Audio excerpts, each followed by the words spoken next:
As I walked through the dark street of a neighborhood I had never been to, all I could do was walk faster, thinking, how did I end up here? But I knew how. Once again, I had been tricked by my twin brother, Thomas. He didn't care that I was an Omega, walking alone at night in an unfamiliar neighborhood. All that mattered to him was the satisfaction of humiliating me. I wished I could say this was unexpected, but I knew better. As I passed the last alley on the street, a shiver ran down my spine. My Omega instincts bristling, alert. Someone was watching me, doing exactly what I shouldn't. I turned my head toward the alley, following the sensation. My breath caught. Red eyes stared back at me, unblinking. Alpha, I whispered, unconsciously. Before I could run, the scent of blood hit my nose like a wave. I saw the Alpha's muzzle stained with blood, but somehow I knew the blood wasn't his. Run. The voice echoed in my head, and then, as if my body moved on its own, I was running, no thoughts, just instinct. Before I even realized it, I had reached the subway station. The crowd brought me a sense of relief. That relief didn't last long. As the doors closed, I saw those red eyes again, watching me from between the trees. 1 month later, I still hadn't forgotten what happened. The feeling of being watched hadn't gone away, and I didn't know if I was being paranoid or if someone was actually following me. Of course, my parents scolded me again even though they knew Thomas was to blame. Theo, I heard my mother call from downstairs. Her voice, as always, filled with impatience whenever she had to speak to me. But I had grown used to it. After living with this for 24 years, it just stopped affecting me. Sighing, I walked to the stairs. My mother stood at the bottom step. Get dressed, handsome. We're receiving an important guest in half an hour. We need to make a good impression, she said, walking away without another word. Classic Mrs. Daves. I felt suspicious. Usually, they tried to keep me away from these visits, afraid I'd embarrass them. Still, for my own peace of mind, and with years of experience surviving in the Daves household, I did as she asked. Half an hour later, I found myself sitting in the living room with the rest of the family.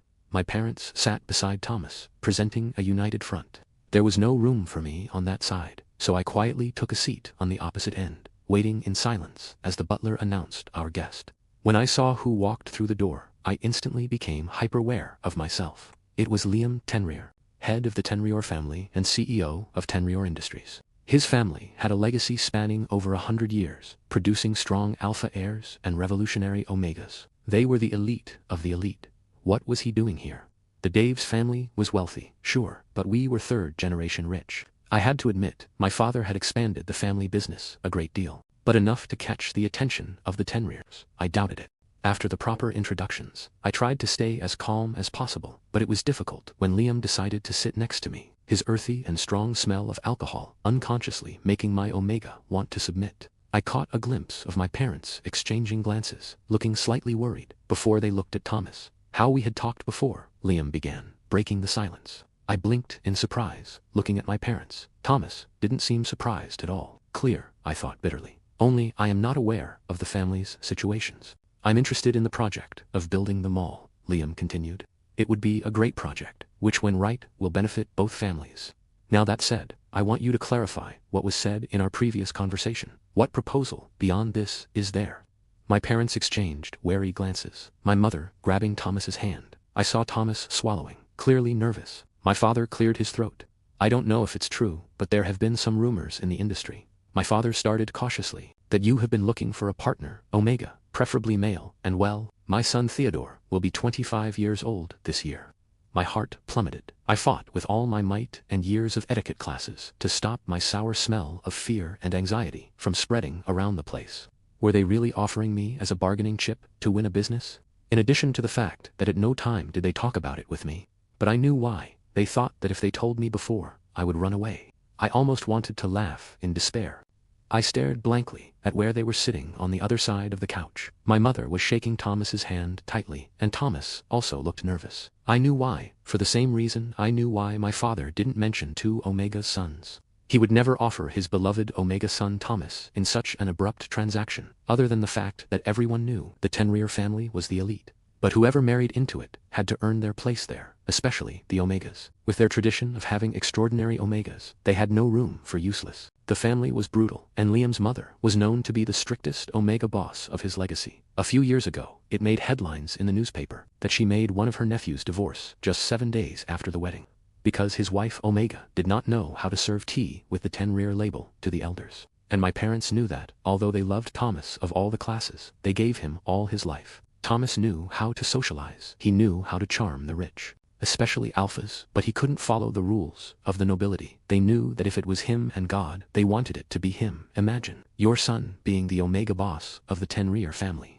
But they knew that he would not last until the betrothal banquet arrived, and he would be sent back in disgrace.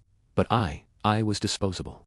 They never introduced me correctly to society, never took me to their parties, only let me participate briefly in business dinners, so that I knew that there was a second Omega child. The purpose was always to sell me to some alpha who paid well. So they were afraid that Liam would ask for Thomas, since he was the most well-known Omega son. I was taken out of my thoughts when I heard the muffled laughter next to me. I felt a shiver through my body. Liam was sitting as if he owned the place, completely relaxed. I must say that I am surprised. You were the first to talk about it to my face, Liam said, and then turned his gaze to Thomas. The three of them held their breath. He looked at him for a long moment, then looked away with a sneer at the corners of his lips. My parents breathed a sigh of relief. Thomas also seemed relieved, but deep down I realized that he was also offended by the lack of interest, since he always had highs drooling over him. Liam then turned his gaze to me, but said nothing. In some moment of courage or stupidity, I don't know, hold your gaze, trying to keep my expression as blank as possible. There was no way I could escape this agreement if he accepted. I knew that, so now my whole concentration should not be on crying, but on how to survive in the Tenrrier family. Liam must have liked something, because he gave a small tug of his lips and nodded, but still didn't address me. He turned to my father. Once this proposal is accepted, the legal team will prepare the necessary documentation, as well as an engagement contract for discussion. My secretary will contact you. He stood up and then shook my father's hand. He barely passed through the door, but I had already gotten up and started walking calmly towards my room, ignoring my mother's call on the back. I wasn't running. If she wanted, she could come after me quickly. But she didn't want to. It was just for her to try to justify herself to herself, calming one's own guilt. During the next few weeks, everyone walked on eggshells near me. Even Thomas didn't try to do anything and frame me as usual. My parents sometimes had guilty expressions, especially when they saw that I didn't react. I think they were expecting some fight, crying threats to run away so they could justify yelling at me about how this was for the family and how disloyal I was to the family. But because I treated everything with indifference, they didn't know what to do. Finally, 2 months later, Liam and my dad seemed to have come to terms with the contract. My dad seemed very pleased with himself. But if they thought I was going to let him control this whole situation, they are very wrong. It was around 10 a.m., and I was doing my best Thomas cosplay, i.e., dressed elegantly as a high society Omega. Made my way to the reception of Tenrrier Industries. I had probed some conversations and found out that today, Liam would be free for a few minutes before 10:30, where he would have a meeting. Putting into practice the years of etiquette classes and how to impose yourself, I approached the receptionist. But to avoid confrontations, I took my identity document. Good morning, I'm Theodore Daves. I know I don't have an appointment, but I would like to know if Mr. Tenrrier could fit me in. I have important matters to discuss with him. She looked at me, exasperated. I knew for sure that many people must try this approach, and it must be tiring. So before she opened her mouth with threats to call security, I handed her my ID. I'm his, of course. The news hasn't been released yet, so I know it's your job to keep safe. But I ask you to call and confirm, even so as not to harm you if he knows about this situation. She hesitated, seeing how elegantly I carried myself, without making a fuss or trying to attract attention. She looked at my ID, and then picked up the phone. I couldn't hear what was said, but she widened her eyes and looked at me in shock. Mr. Daves, forgive me, you were not yet listed as cleared for access to Mr. Tenrrier, but that has already been adjusted, and now whenever you come, you can go directly to his office. Please take the path to the left. At the second door, you will have access to Mr. Tenrrier's elevator. His office is at the last door. If you have any questions, just ask for help from the security guards. You can go directly there, she said, after hanging up the phone, very politely. I raised my eyebrow. Free access to the boss's office. I thought this might be interesting. Needing no help, I found the door to Liam Tenrrier's office, took a deep breath for a moment, but forced the fear down my throat and knocked. I waited until I heard consent to enter.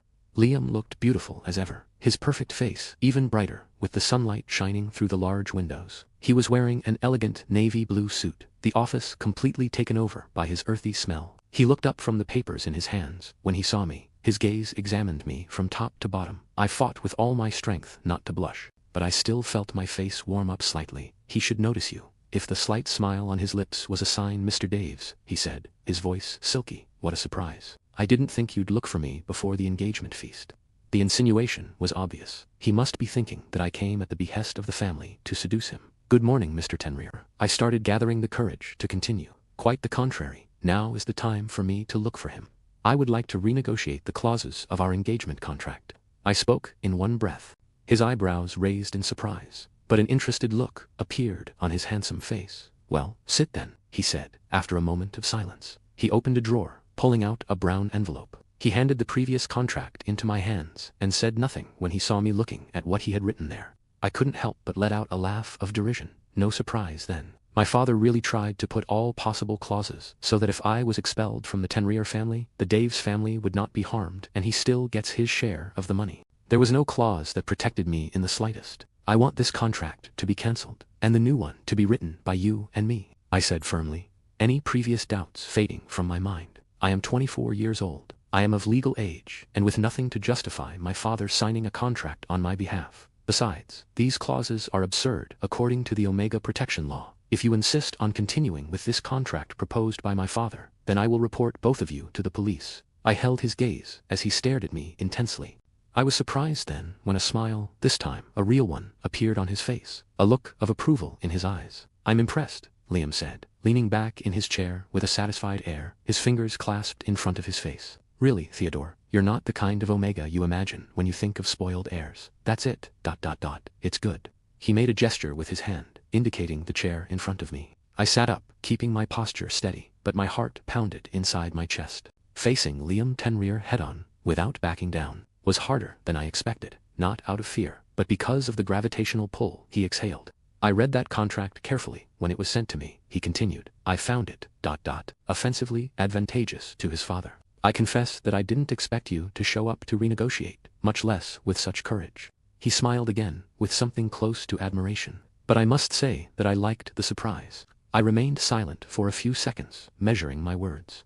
"I am not my father's property, and much less of any other man. If we are going to continue with this, then let it be with clarity, mutual respect, and well-defined limits. Otherwise, I prefer to bear the consequences of the rupture."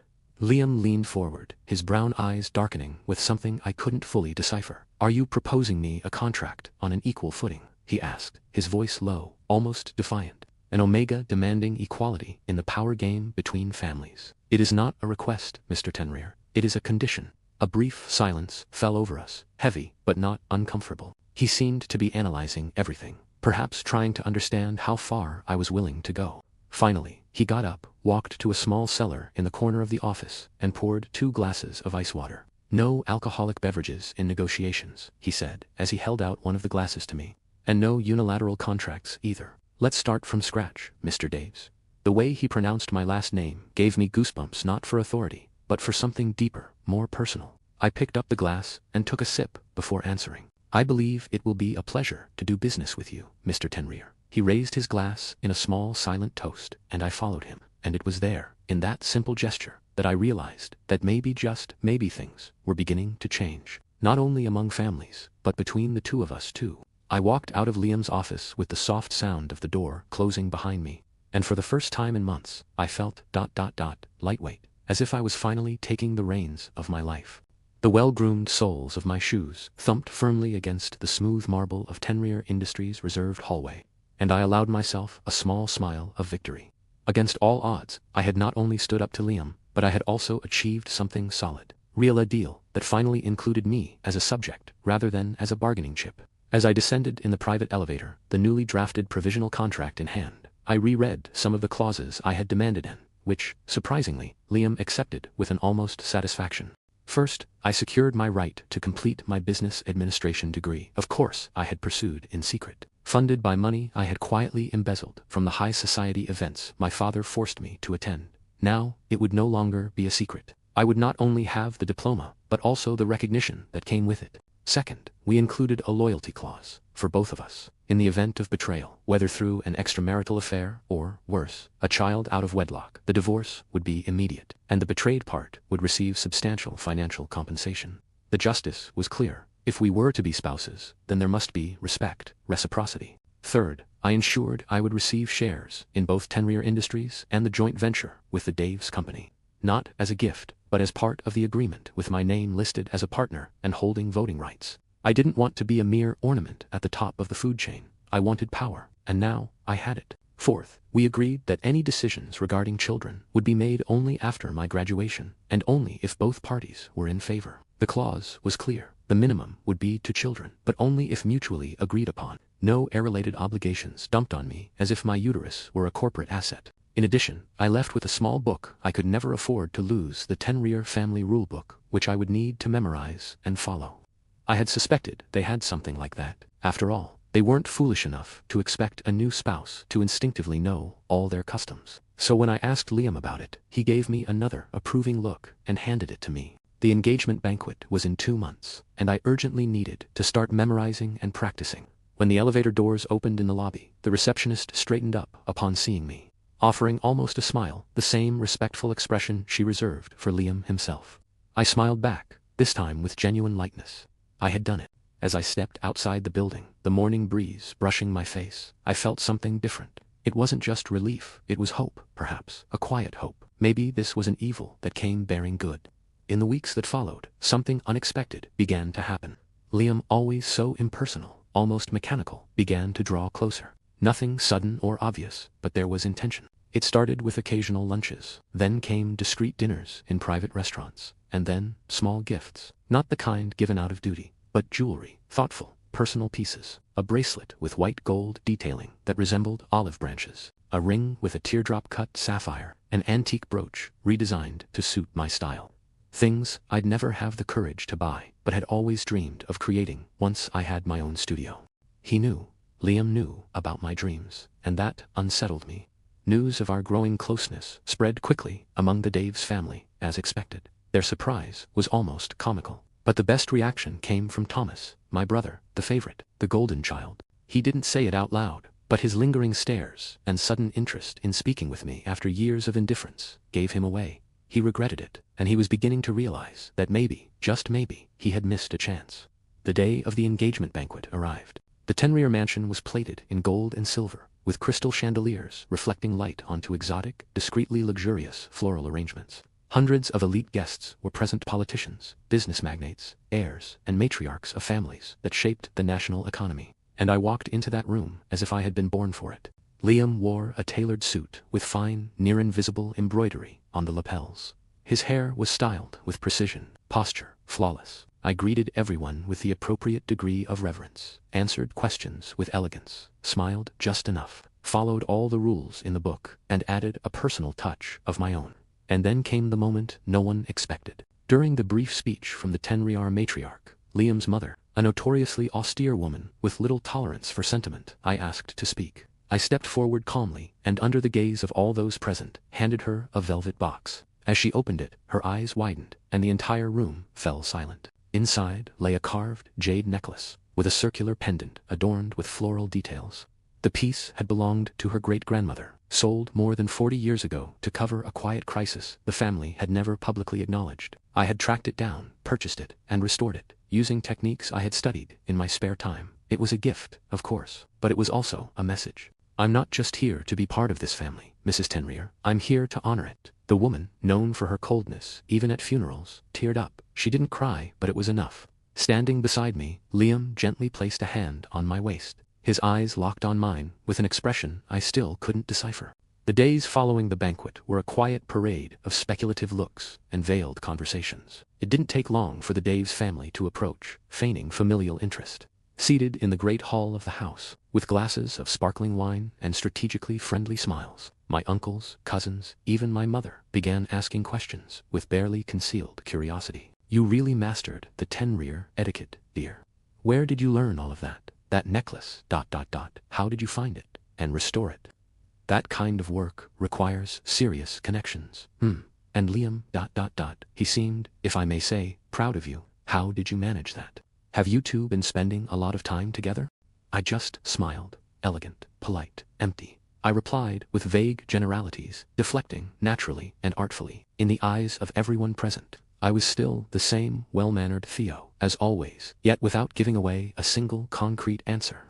They didn't realize that the more they had underestimated me in the past, the easier it was now to keep my strategies hidden. The wedding was set for 2 months later, and with my new position came an inevitable obligation to actively take part in the family's social engagements. That night, we hosted a gathering second-tier businessmen, politicians' wives, promising young people looking to secure marriage alliances. I mingled among them, always near a glass of expensive wine, keeping my composure and well-rehearsed smiles. But this time, something had shifted. I was the center. The questions were directed at me, so were the compliments. Some of the young guests hovered near with overly bright smiles, complimenting my refined taste and social grace. It was obvious now that I was officially tied to Liam, and Liam had shown public favor. They all wanted to see what they could gain from me. And Thomas. He stood by one of the hall's columns, an empty glass dangling between his fingers. He watched me in silence, his jaw tight. For the first time, he was the supporting act, and he hated it. It was in that scene that Liam's personal assistant arrived. Dressed with his usual quiet precision, he entered discreetly but still turned heads. He approached me with a small nod and spoke in a low voice. "Apologies for the interruption, Mr. Theodore. Mr. Tenrrier has entered Prerut earlier than expected. He requests, if possible, an article of your clothing." My breath hitched. Heat rose to my cheeks before I could stop it. Despite his discreet tone, a few people nearby caught the words. A faint ripple ran through the crowd, muted laughter, whispered comments. One woman arched an intrigued brow. A young heir nearly choked on his champagne. The air in the room shifted. That request, intimate, instinctual, involuntary, meant more than any engagement ring. And the greedy eyes sparkled. Now they knew I, Theodore, was valuable. Perhaps even too valuable. With a close-lipped smile, I excused myself and led the assistant to my quarters. Once the door shut behind us, silence lingered for a moment. I crossed to the closet and retrieved a discreet, waterproof bag, one I used to keep prepared for my own heats, a habit born of discipline and meticulous planning. "He'll need something strong, won't he?" The assistant nodded, professional as always, though he avoided my eyes. He didn't want to intrude any more than he already had. I opened the bag and pulled out 2 sweatshirts. They were my favorites, the ones I always wore at home, to sleep, to study. They were soaked in my scent, to the point that it was almost embarrassing just to hold them. Those should work. The weeks leading up to the wedding passed in a whirlwind, filled with meetings, tastings, fittings, decisions about flowers, music, and invitations. I was busier than ever. But, contrary to what many expected, I wasn't alone.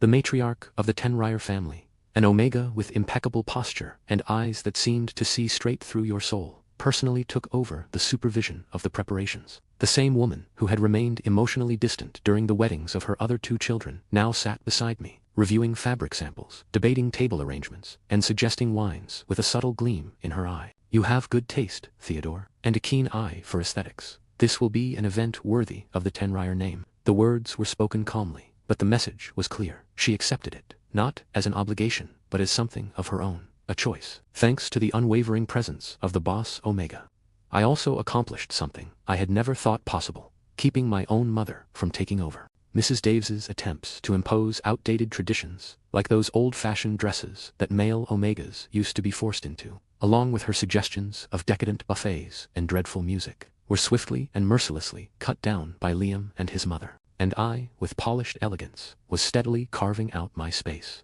The result was a marriage shaped by the tastes of both. Liam preferred classic lines, muted colors, and tradition. I, on the other hand, favored artistic touches, creative details, a lightness that made everything less rigid and far more memorable. The wedding would be the meeting point of these 2 visions, a luxurious yet emotionally meaningful event. Meanwhile, our coexistence followed a careful rhythm. There was attraction, of course. It lingered in the glances that lasted longer than necessary, in the hands that brushed during a change of plans, in the evening conversations that stretched far beyond what any meeting required. But neither of us made a move.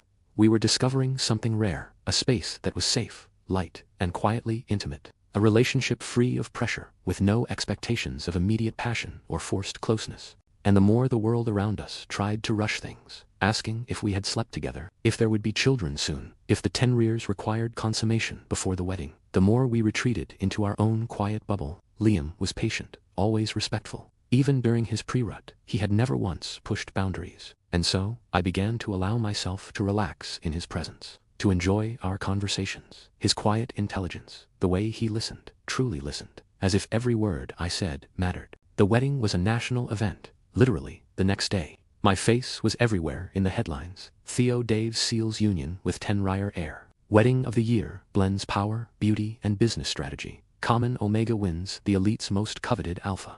That last one made me laugh. Common, if they knew how much effort it took to maintain my composure. Maybe they'd treat me with less disdain, or more fear. The photos went viral and, not because of the rare flowers, the ceremony beneath glass domes, or the evening gown I wore during the second half of the event.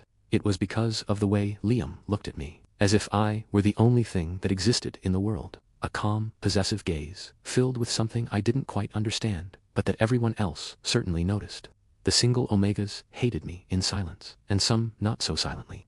But that night, when we returned home, nothing happened. Our house's new home was located within the Tenrrier estate, a 2-story mansion with a pale stone facade and wide windows, surrounded by meticulously trimmed gardens. Unlike the main house, we lived there alone, without the presence of prying eyes or ears aside from essential staff. Each of us had our own room, doors closed, boundaries respected, and despite everything, it wasn't bad. In the days that followed, we began running into each other in the hallways, sometimes exchanging casual words, other times sharing the same couch for hours in comfortable silence. I was the one who started pulling him closer. Have you seen this movie? Movie, you know, story, screen actors, pretending to live lives. I've never stopped to watch one. Then go watch one, with me, and he did. Reclining beside me, a blanket over his legs, and a plate of grapes between us. He laughed, Weiss. A rare thing. Then he looked at me like I was someone impossible to ignore. He was also the one who began helping me with my studies. I was in the final weeks of my degree. Fatigue made the words blur on the page, and revising my thesis was driving me insane. One evening, Liam showed up with a printed copy of my work, covered in notes. Did you read it? Of course. The topic is relevant, and your writing is clear. Just needs a few smoother transitions. You really read it. Twice. It was that same night that it happened. I was reading aloud, a paragraph I had rewritten, sitting in an armchair, and Liam was on the couch, watching me. The soft glow of the lamp cast warm shadows across the room, and everything felt too quiet. When I finished reading, I looked at him. He was already looking at me. Slowly, he stood up, crossed the carpet to where I was, leaned down slightly, and kissed me. It was simple, no tongue, no urgency, just a warm and careful touch, as if to say, I like this, I like us, like this, and that was all. The warmth of that moment stayed with me for hours, even after he got up and said goodnight with a small smile. For the first time, I slept with a light heart. After all, maybe I really was learning what it meant to be loved, bit by bit. No rush. The graduation ceremony was held in an ornate auditorium, filled with students in lined gowns, smiling teachers, and vibrant families. And in the middle of it all, the Tenrriers were present. All of them. The row reserved for Theo's guests was filled with the most imposing figures in society. Liam, impeccable as always, sat at the center, flanked by his mother, the Omega matriarch of the family, his grandparents, and siblings. Their eyes, usually cold and calculating, were brimming with pride. There was no sign of the Daves family, and that was all. The row reserved for Theo's guests was filled with the most imposing figures in society. Liam, impeccable as always, sat at the center, flanked by his mother, the Omega matriarch of the family, his grandparents, and siblings. Their eyes, usually cold and calculating, were brimming with pride. There was no sign of the Daves family. None of the seats reserved for them were occupied. No message of apology was sent. Thomas, it seemed, had come down with a sudden stomach buggin that exact day, but I didn't care. There was no room for heartache. Everything felt too light for that. He walked onto the stage, received his diploma, took his oath, and smiled. Graduated with honors, top of his class. The auditorium erupted in applause. The Tenrriers stood in ovation, and at the end of the ceremony, Theo ran to Liam, wrapped him in a spontaneous hug, laughing like a child. The alpha held him tightly and, without hesitation, kissed him right there in the middle of the crowd. The photo ended up on the front page of every newspaper. Graduated with honors and holding the heart of the most powerful heir in the country. A few months later, they were officially a couple, discreet as always, but those who knew them knew. I began accompanying Liam to every event that protocol allowed, even if they weren't holding hands. Even if they only exchanged glances and barely their smiles, there was a clear, unmistakable harmony between them. I had also begun his personal project, jewelry.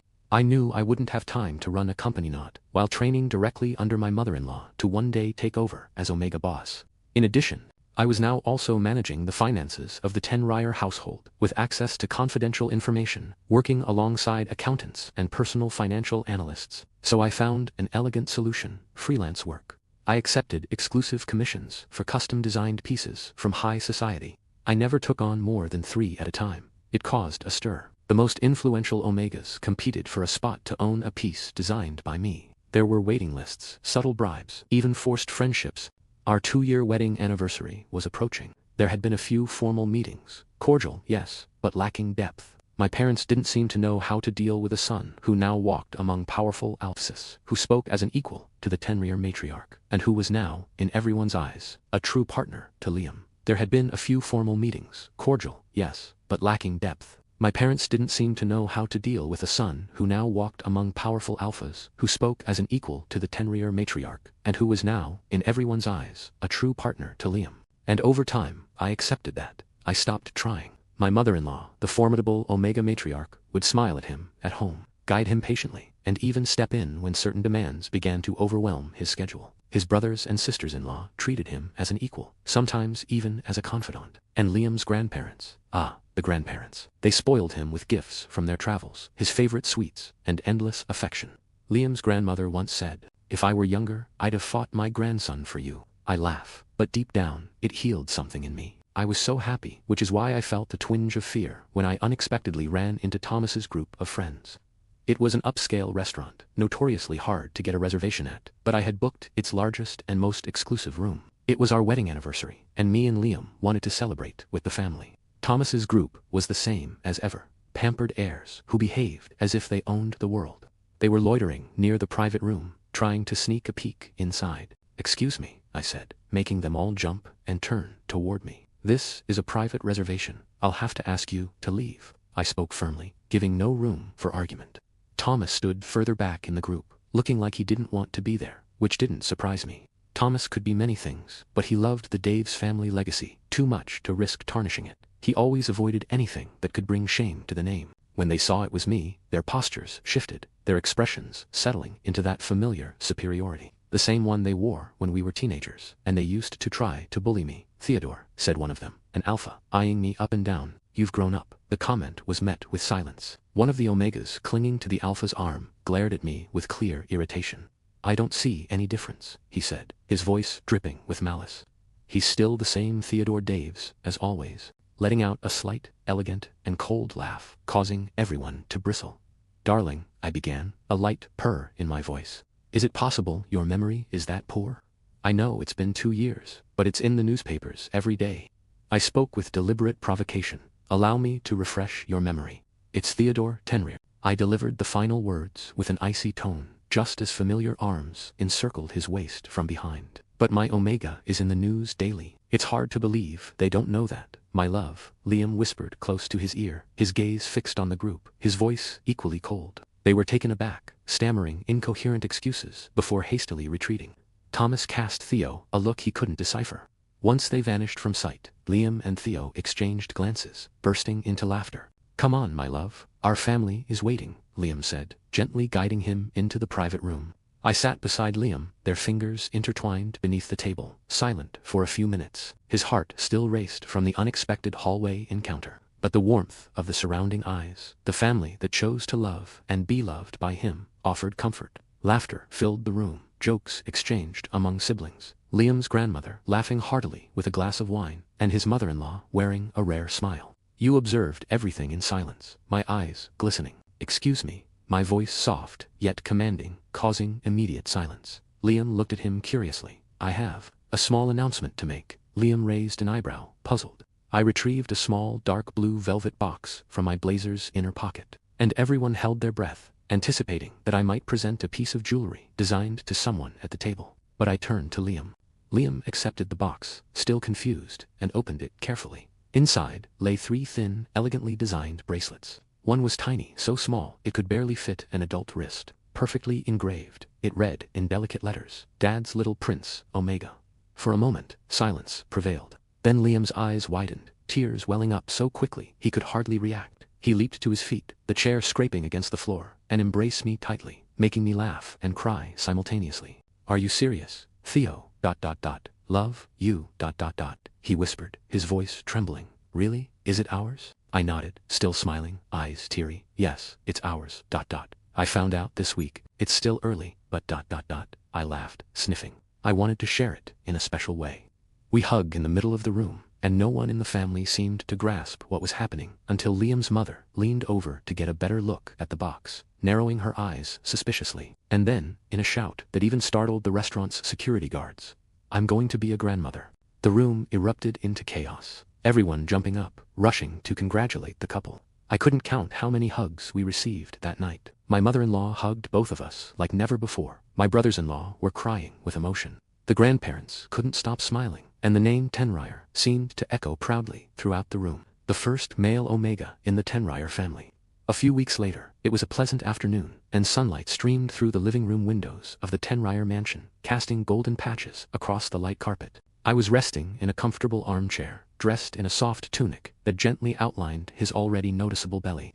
The baby was growing quickly, and everyone in the house seemed to orbit around him with care and anticipation. Can I touch it? Elias, one of Liam's brothers-in-law, asked with a gentle smile and a curious sparkle in his eyes, smiled and nodded, lifting his tunic slightly. Elias approached slowly, his hand already reaching out, but just inches from my belly. A low, menacing growl echoed through the room. I looked over in surprise and found Liam standing in the doorway, his eyes glowing red, shoulders tense, jaw clenched. Liam looked away, inhaling deeply, the red in his eyes slowly fading. "I'm sorry, it's instinctive," he muttered, still eyeing Elias, who raised his hands and backed off with a nervous smile. "It's all right, I get it. Papa Wolf instinct." "Huh," the brother-in-law said, before leaving the room and giving the couple some privacy. I remained thoughtful for a moment, watching as Liam ran a hand through his hair and sat beside me with a heavy sigh. The silence between us was quiet, but filled with unspoken thoughts. Later that night, we were lying in bed. Liam turned on his side, gently caressed my belly with his long, careful fingers, his eyes fixed on it as if nothing else in the world existed. The room was silent, except for the soft sound of our breathing. "Can I ask you something?" I broke the silence, my voice low. "Of course, love. Whatever you want." I hesitated for a moment, then looked Liam in the eye. "You were the wolf, in the alley." Liam paused, his hand stilling. The silence stretched before he finally took a deep breath. His voice came out low, almost a whisper. "I was coming back from a business dinner. I saw an alpha trying to force an omega into a dark alley. Rage took over me. I attacked him without thinking. I bit him. I did what I had to do. And then I saw you," Liam continued, his eyes now locked on mine. "In the middle of the chaos, there you were. You stared at me. You didn't smell of fear at all. You just looked at me. And it was in that moment I knew you were my mate." My heart raced, eyes stinging with unshed tears. "But when my father proposed the arranged marriage with the Daves family, did you already know?" "No," Liam shook his head. "When he called me, I was planning to refuse. I was already looking for you. But when I walked into that room, and I saw you, I knew instantly it was you. Again, the Omega from the alley. My destiny. How were you so sure?" Liam smiled, leaning in to kiss my forehead. "Because Thomas reeked of fear, like always, but you were steady. You looked me in the eyes and didn't let your scent escape, just like in the alley. And when I went to your father's office to discuss the terms of the contract, I finally caught your scent. That scent, my instincts screamed. I had no doubt. I laughed softly, tears slipping down my cheeks, and you said nothing. I wanted you to choose me for who I am, not just because your body reacted to mine. I wanted to build something real with you, and we did." Liam gently squeezed my belly. "Now we have our pup on the way, our family." I pulled him closer, our noses brushing. "I love you, Liam." Liam's eyes lit up. "I love you, Theodore."